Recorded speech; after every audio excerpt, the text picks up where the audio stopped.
માણસ માણસને શું કામ મારે છે? માણસ માણસથી ઈર્ષાનો ભાવ શું કામ રાખે છે? માણસમાં એકતા કેમ નથી? આવા અનેક પ્રશ્નો તમારા મગજમાં ઉદ્ભવતા હશે. આ જ પ્રશ્ન જ્યારે એક શિષ્ય તેના ગુરુજીને પૂછ્યો ત્યારે ગુરુજીએ શિષ્યને એક વાર્તા પ્રસંગ કહી સંભળાવ્યો અને વાર્તા થકી ગુરુએ શિષ્યને સમજાવવાનો પ્રયત્ન કર્યો. દર્શક મિત્રો, આ વિડીયોમાં તમને ઘણું બધું જાણવા મળશે. તમારા મનમાં ઉદ્ભવતા અનેક પ્રકારના પ્રશ્નોનું સમાધાન આ વિડીયોથી તમને મળી જશે. બસ આ વિડીયો થકી જે વાર્તા પ્રસંગ છે તેને પૂરો અવશ્ય સાંભળશો.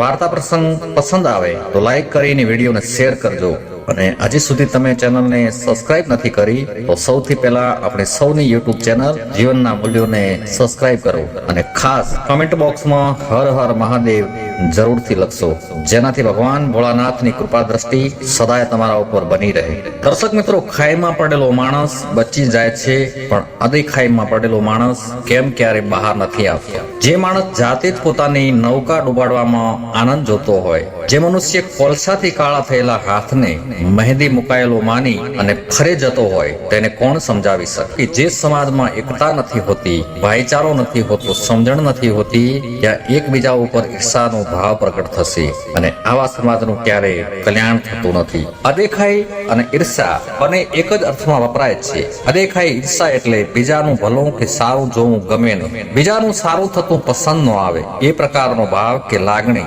ઈર્ષા પણ આવી જ પ્રવૃત્તિથી જન્મ લે છે. અદેખાઈ અને ઈર્ષામાં બીજાથી ચડિયાતા થવાની મનમાં ઉત્પન્ન થતી લાગણી કામ કરે છે. આ અર્થમાં સામાનું સારું ન દેખી અને એના જેવું જ કરવાનો ભાવ અને પ્રયત્ન કામ કરતો હોય છે. ઈર્ષા ઘણીવાર વેરવૃત્તિનું કારણ પણ બને છે. ઈર્ષા એક એવી બીમારી છે જેનો કોઈ ઈલાજ નથી. એક નગરના રાજા એક વખત નગરમાં એકલા ફરવા નીકળ્યા ત્યારે તેમને એક કૂતરો કરડી ગયો. હવે આ ઘટનાથી રાજાને ખૂબ ક્રોધ આવી ગયો. રાજા તરત જ પોતાના મહેલમાં પાછા આવ્યા.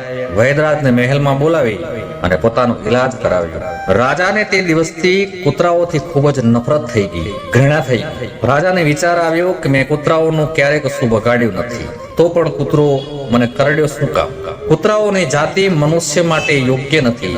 એટલે તરત જ રાજાએ તેમના મંત્રીને બોલાવ્યો અને આદેશ આપ્યો કે આપણા નગરમાં કોઈ પણ જગ્યાએ કૂતરા ન રહેવા જોઈએ. તમામ કૂતરાઓને પકડી અને મૃત્યુદંડ આપો. પરંતુ મંત્રીને રાજાની આ વાત યોગ્ય ન લાગી. મંત્રીને વિચાર આવ્યો કે અપરાધ તો એક જ કૂતરાએ કર્યો છે, તો પછી બીજા નિર્દોષ કૂતરાઓને સજા શું કામ? એટલે મંત્રીએ રાજાને કહ્યું કે મહારાજ, આવું વર્તન આપણે કરીશું તો કૂતરાઓમાં અને આપણામાં શું ફરક રહેશે? એટલે મંત્રી રાજાને સલાહ આપતા વાતને આગળ વધારી કે મહારાજ, આપણે એવો કોઈ રસ્તો કાઢીએ કે કૂતરા પણ મરી જાય અને આપણને એનો દોષ પણ ન લાગે, સાપ પણ મરી જાય અને લાઠી પણ ન તૂટે. એટલે રાજાએ મંત્રીને પૂછ્યું કે એવો કયો ઉપાય છે? તો મંત્રીએ કહ્યું કે મહારાજ, આપણે મહેલમાં એક કાચનો કમરો બનાવીએ, એક અલગથી રૂમ બનાવીએ. એ કમરાની દિવાલમાં બધી બાજુ કાચ લગાવી દઈએ. એની અંદર રોજ એક કૂતરાને પકડી અને બંધ કરી દઈશું. એટલે તે ઈર્ષાના કારણે પોતાના જ પ્રતિબિંબને જોઈ અને ભસીને તે મરી જશે અને પરિણામ એ આવશે કે કૂતરા પણ મરી જશે અને આપણને તેનું પાપ પણ નહીં લાગે. રાજાને મંત્રીની સલાહ ખૂબ જ પસંદ આવીને રાજાએ મહેલના એક મોટા ઓરડામાં બધી દિવાલોએ કાચ લગાવવાનો આદેશ કર્યો. આદેશ મળતા જ નોકરોએ એક મોટા ઓરડાને કાચનો ઓરડો બનાવી દીધો અને તે ઓરડામાં કૂતરાઓને ખાવા માટેનો સામાન મુકાવ્યો. હવે રાજા દરરોજ એક કૂતરાને પકડાવી અને આ ઓરડામાં પુરાવા લાગ્યા. આ ઓરડામાં આવેલા કૂતરાઓ પૂરી રાત પોતાના પ્રતિબિંબને જોઈ અને ભસ્યા કરતા. ક્યારેક તેને બચકું ભરવા દોડે, ક્યારેક તેને માથું મારે. આ રીતે પૂરી રાત કાચની દિવાલ સાથે ભટકાઈ અને સવાર સુધીમાં તે કૂતરું મરી જતું હતું. સવારે રાજાના નોકર ચાકર તે મરેલા કૂતરાને ઉઠાવી અને બહાર ફેંકી આવતા. આ રીતે રાજાએ ઘણા બધા કૂતરાઓને મારીને ખાવ્યા. એક દિવસ નગરમાં એક સંત મહાત્મા આવ્યા. મહાત્માની સાથે પણ એક કૂતરો હતો. તે તેમનો પાળેલો હતો અને ખૂબ જ ભણાવેલો હતો. આ કૂતરાને જોઈને રાજાના સૈનિકોએ તેને પકડી લીધો. એટલે મહાત્માજીએ સૈનિકોને પૂછ્યું કે કેમ ભાઈ, આ કૂતરાને તમે ક્યાં લઈ જાઓ છો? આ તો મારો પાળેલો કૂતરો છે. ત્યારે રાજાના સૈનિકોએ જણાવ્યું કે તમને ખબર નથી, અમારા રાજા સાહેબને કૂતરાઓને પકડાવી અને એક કાચના મહેલમાં બંધ કરાવે છે. રાજા સાહેબને કૂતરાઓથી નફરત છે અને એ મહેલમાં સવાર સુધીમાં કૂતરાઓ ઊંઘતા નથી અને ભસીને મૃત્યુ પામે છે. મહાત્માજીએ પૂછ્યું કે રાજા સાહેબને કૂતરાઓથી આટલી બધી નફરત શું કામ? રાજા સાહેબ આવું શું કામ કરાવે છે? ત્યારે એક સૈનિકે જવાબ આપ્યો કે અમારા રાજા સાહેબને કૂતરો કરડ્યો હતો. મહાત્માજી તરત જ આ કાચના મહેલનું આખું રહસ્ય સમજી ગયા. તેમણે સૈનિકો પાસેથી એક દિવસનો સમય માંગ્યો કે જો ભાઈ, રાજ આજ્ઞા છે એટલે હું કૂતરો આપવાની ના તો નથી પાડતો, પરંતુ તમે મારા કૂતરાને કાલે લઈ જજો. સૈનિકોએ કહ્યું કે સારું, કઈ વાંધો નહીં. આવું કહીને સૈનિકો ત્યાંથી ચાલી નીકળ્યા. સાધુ મહાત્માએ પોતાના કૂતરાને ખૂબ સમજાવ્યું અને શીખવાડ્યું અને તેના માથામાં એક તિલક કર્યું અને તેને કહ્યું કે જો કદાચ બહાર તને માથા ઉપર તિલક લગાવેલું કોઈ પણ કૂતરું જોવા મળી જાય તો તું એને જોઈને ભસતો નહીં, તેને બચકું ભરવા દોડતો નહીં. એ બધા તારા ભાઈ બંધુ જ હશે, તારા મિત્રો જ હશે, તારા કોઈ સગાવાળા જ હશે. એના ઉપર ભૂલથી પણ તું હુમલો ન કરતો. કૂતરો બધું સમજી ગયો, કારણ કે ભણાવેલ અને તાલીમ આપેલો કૂતરો હતો. ત્યારબાદ મહાત્માજીએ બીજા દિવસે પોતાના કૂતરાને ખૂબ સમજાવી અને તિલક લગાવીને રાજાના સિપાહીઓને સોંપી દીધો. સિપાહીઓ કૂતરાને લઈને મહેલમાં આવ્યા અને એ જ કાચના રૂમમાં કૂતરાને બંધ કરી દીધો.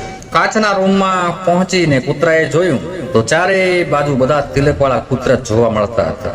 આ કૂતરાઓને જોઈને મહાત્માજીનો કૂતરો સમજી ગયો કે આ બધા મારા ભાઈ બંધુઓ જ છે, આ બધા મારા કોઈ સગાવાલા જ છે. આ બધાની સાથે મિત્રતાનો વ્યવહાર જ કરવો જોઈએ, આના ઉપર ભસવું ના જોઈએ. આ બધાને જોઈને તે કૂતરાએ તેની પૂંછડી હલાવી તો સામેવાળા બધા કૂતરાઓએ પૂંછડી હલાવવાનું શરૂ કર્યું. રાજાએ જેટલી પણ ખાવા પીવાની સામગ્રી આ ઓરડામાં રખાવી હતી એ સામગ્રી એ કૂતરો આરામથી ખાઈ પેટ ભરી અને પૂરી રાત કૂતરો આનંદથી સૂઈ ગયો. સવારે જ્યારે સિપાહીઓએ દરવાજો ખોલ્યો તો સાધુ મહાત્માજીનો કૂતરો ઓરડામાંથી પૂંછડી હલાવતો બહાર નીકળ્યો. કૂતરાને જોઈને બધા આશ્ચર્યમાં પડી ગયા કે આ કૂતરો બચ્યો કઈ રીતે. ત્યારે રાજાએ મહાત્માજીને પૂછ્યું કે આ કાચના ઓરડામાં તમારો કૂતરો જીવિત કઈ રીતે રહ્યો? કૂતરાઓમાં તો ખૂબ જ ઈર્ષા ભાવ હોય છે. ત્યારે મહાત્માજીએ કહ્યું કે હે રાજન, જેને ધર્મનું જ્ઞાન નથી હોતું, જે ઈશ્વરથી જોડાયેલા નથી હોતા, જેના કોઈ ગુરુ નથી હોતા, તેમની અંદર ભાઈચારો ઓછો હોય છે, તેમની અંદર માનવતા હોતી નથી. તે ઈર્ષા, ક્રોધ, લોભ, લાલચ અને વિશ્વાસનાઓથી ભરેલા રહે છે. આવી જ હાલત મનુષ્યની છે.